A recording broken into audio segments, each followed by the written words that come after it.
Hi everyone, I'm going to take you through another activity. We're going to talk a little bit about Arduino in this session.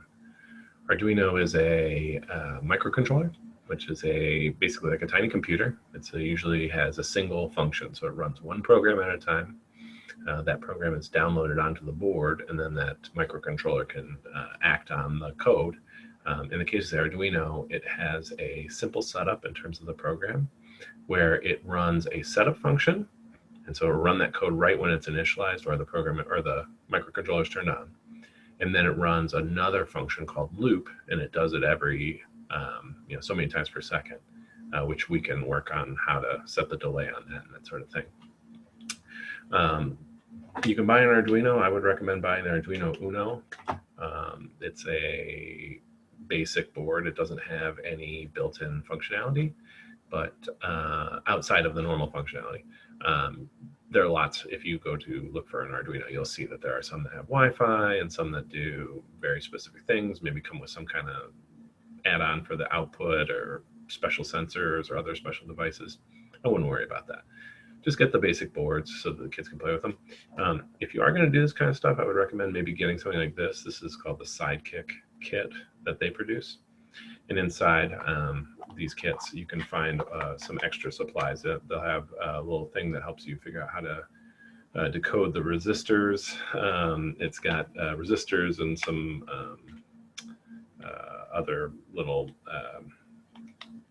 mechanical components. And then it's got jumper wires, which are the most useful things. I think it's got a couple capacitors. It's got a breadboard. You're not going to use all those things, but it might be good to have one set handy because then you can give jumper wires to the kids. The other thing is you're going to need to order one special part for this activity we're going to do today. We're going to build ourselves an ultrasonic range finder. So basically it's a device that's going to shoot basically make like an ultrasonic ping, and it's going to bounce off an object that's directly in front of the rangefinder, and then it's going to come back, and the rangefinder can also collect that data. So it's almost like it makes this ultrasonic sound, and then when it gets the echo, you can use that information, basically the amount of time that's occurred between the initial send and the collection point, to determine the distance between the rangefinder and that object. Could be cool for doing all sorts of physics activities or other kind of scientific experiments. So let me show you a few of the things that you're going to need to do this.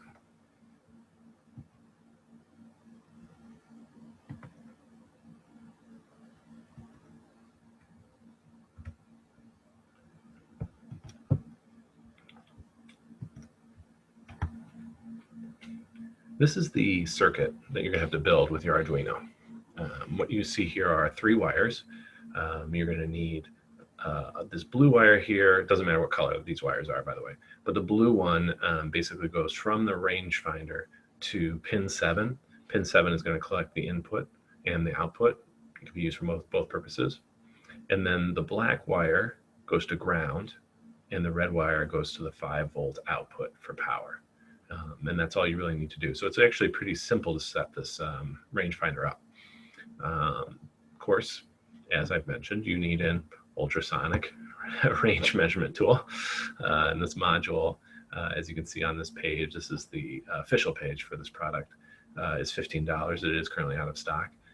But you can usually find these things other places for a little bit cheaper. And if you buy them in bulk, you can get them even cheaper than that.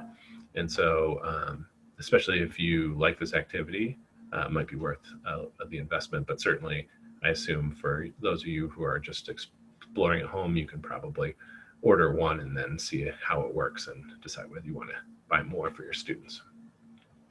In terms of coding today, I'm going to actually use the online editor, which you can get by going to the Arduino website. So there's a website, arduino.cc, and this online editor can be found if you go to the software.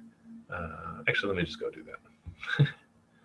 I know how this goes. Sometimes you take these things for granted, and then people get lost along the way. So if you go to software, it's actually this thing called Arduino Create.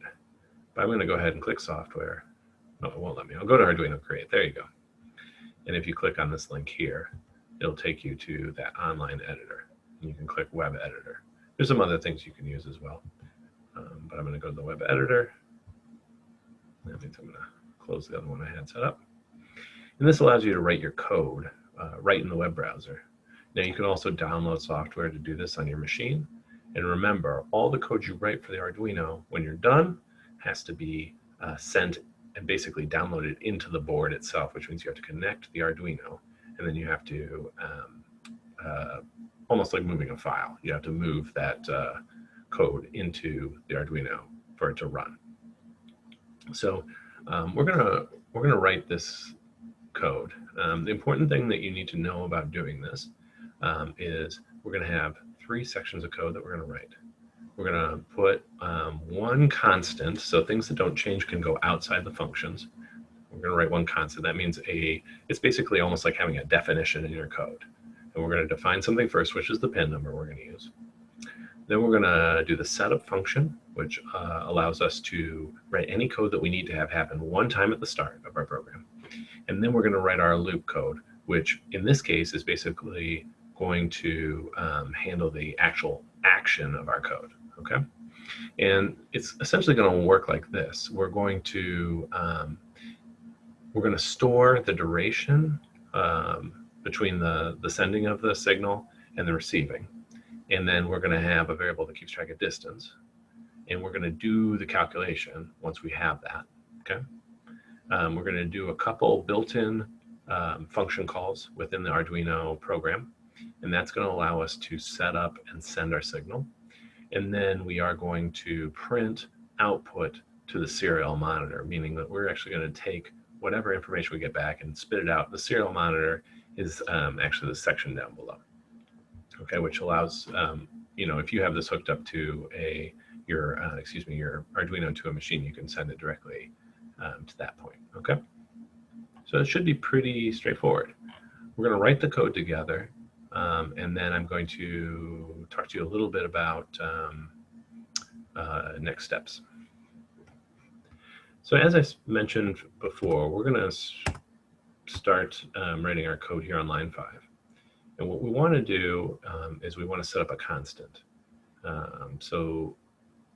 Basically what this means is we're going to use a variable to store the PIN number that we're going to use in our program. But that PIN number is never going to change.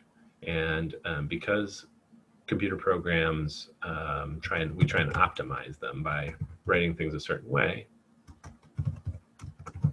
we are going to declare the constant so that this English word to us, or English-ish word, which says ping pin, so that's going to be the pin that we use to handle the pinging of our little echo, our ultrasonic signal.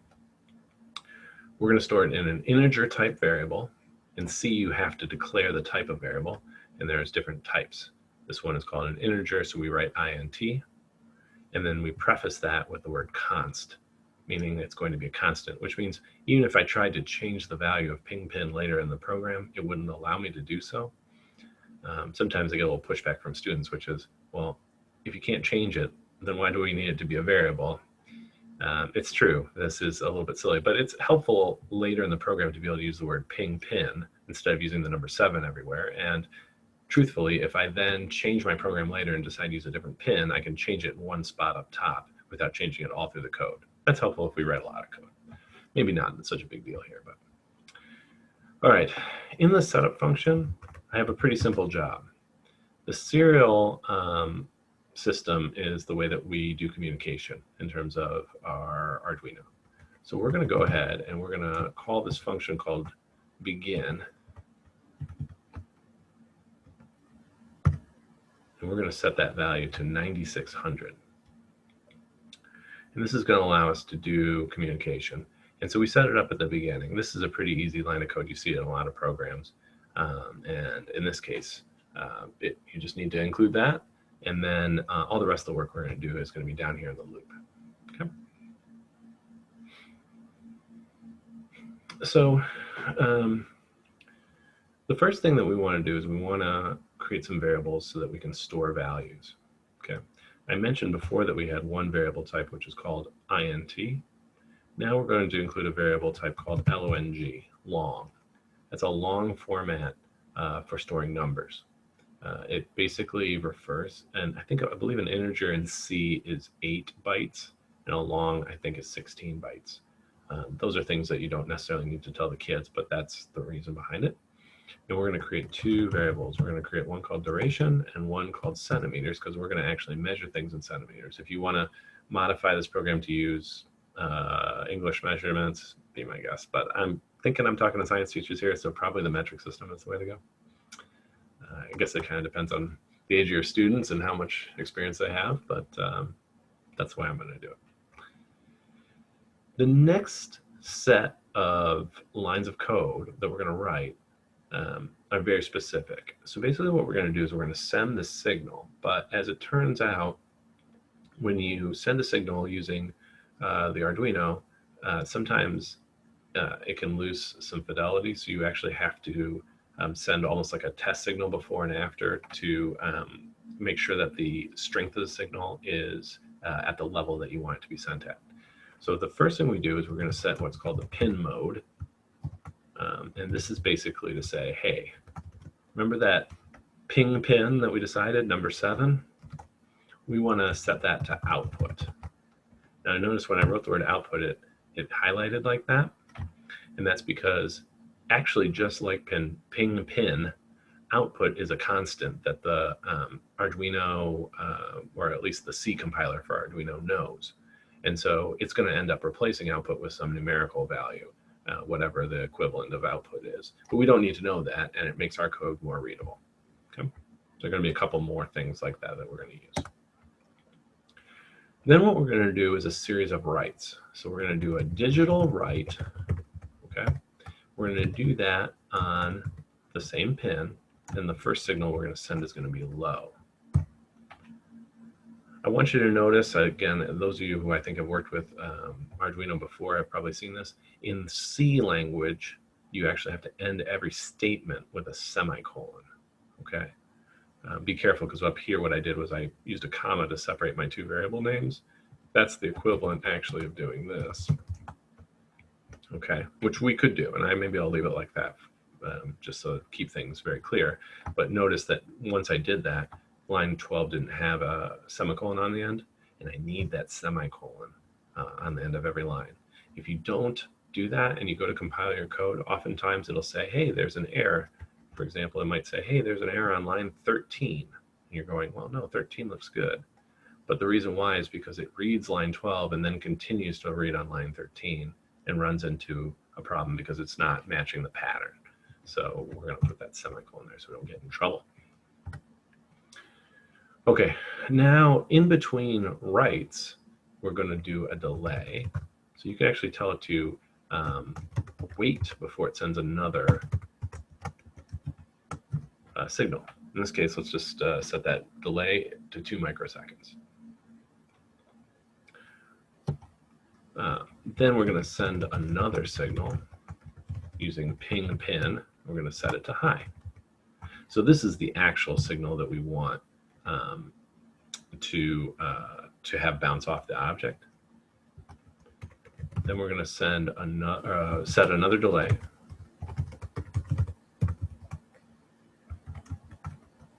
This one will be 5 microseconds.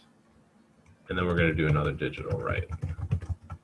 Now you might be saying to yourself, well, Phil, this is all well and good, but how did you know to set those delays at 2 and 5 seconds? And how did you know to do this like low, high, low action? Because it seems kind of strange.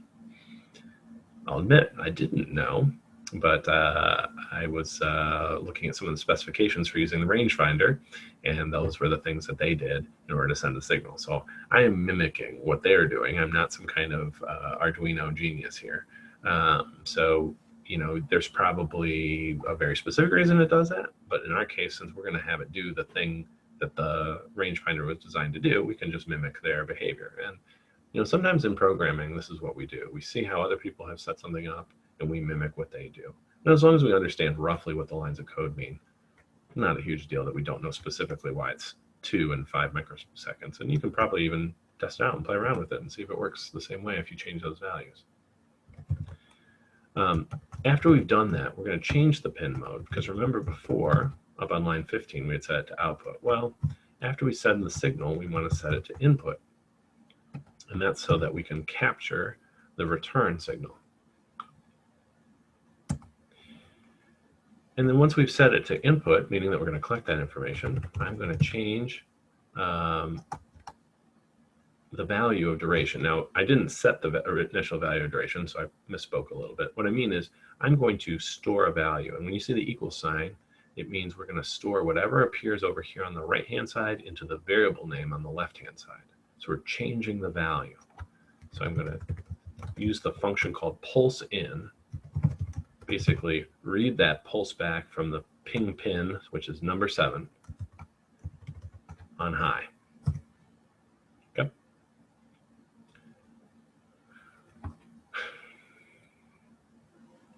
We're almost done with this program. Amazingly enough, there's not much more to it. The thing that we don't know is we've got this duration, and it's coming into us in a series of it's been an amount of time since it was sent. Okay, and it turns out if you look at the specifications for the ultrasonic rangefinder, it's going to tell you that the speed of sound, which is what's actually being, which is how fast the pulse is traveling, is 340 meters per second, or 29 microseconds per centimeter. So what we need to do is we actually need to calculate. So maybe I'm going to put a comment in here. Comments are little notes for yourself or for your students. So yeah, let's put that in there. So I said 340 meters per second, or 29 microseconds per centimeter. Some of you probably are saying, oh, that would be a really fun thing to do with the kids as a conversion. I'll leave that to you to do. But what that means is I have to do the calculation in my code. So I'm going to use my centimeter variable, and I'm going to store that calculation into that variable so that I can use it in the future. So what I'm going to do is I'm actually going to convert microseconds to centimeters, and I'm going to send the duration. Now, some of you might be saying, wow, Phil, there's a specific function that converts microseconds to centimeters.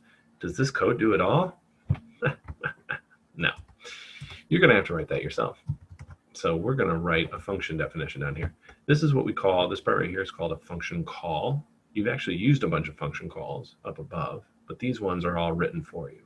This is one we're using ourselves that we have to write ourselves. So what we do is we put it below the other functions, which are here set up in loop. We're going to create our own function. This one's going to be called microseconds to centimeters. I like names that tell you exactly what they do, but in truth, you could have just called this function F, and that would have been fine. What goes inside the parentheses is a description of the kind of information that's coming in. So we're going to send it the duration. The duration, if you remember up top on line 12, is a long type variable. So we're going to say long, and let's say MS for microseconds. Is that the right abbreviation? Oh boy, I'm going to get myself in trouble here. Let's just type microseconds so that none of my fine scientists out there and science teachers, they don't get upset with me because I don't remember what the proper abbreviation is. And I thank you in advance for your patience with me. Oh, it already tried to put the end curly brace. So these curly braces are important. Those define what we call code blocks. So we have a code block here, and that's going to contain our definition. So what we wrote up top on line 29 is called the function header. Basically, like, that's the pattern that the computer needs to look for. And then inside is called the body. And the body has all the code that should execute once it gets to the line that tells it to run microseconds to centimeters. So in essence, what actually happens is it gets to line 26. It says, oh, I need to assign some value to centimeters. And it sees this pattern. And then it says, oh, that's the pattern. And then it goes and looks for the definition. And here's where the definition is. So essentially, the code actually jumps from line 26 into line 30, where the body is, and tries to execute it. And then we're going to send it back in output. And the way you send something back is use a statement called return. So we're going to return the number of microseconds.